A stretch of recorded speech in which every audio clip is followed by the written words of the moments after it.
อายคิดฮอดผู้สาวหมอลำน้องคงเกลียดสังผู้ชายคนนี้ไปลำอยู่ไสบ้านใดบ่ส่งข่าวอายคิดฮอดเจ้าผู้สาวหมอลำนี่นะอายนั่งเศร้าเหงาใจแท้เด้หัวใจโซเซย้อนคิดฮอดเจ้า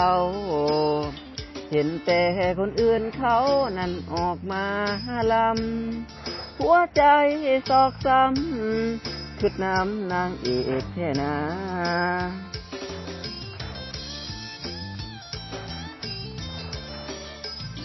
มาเสียนาหารอยากฟังเสียงลำเจ้าหัวใจอ้ายเศร้าบ่เห็นเจ้านั่นออกมาลำคิดฮอดเจ้าแห้งผู้สาวแก้มแดงหมอลำหรือว่าเจ้านั้นสั่งกันแล้วบ่คนดีอ้ายหักเจ้า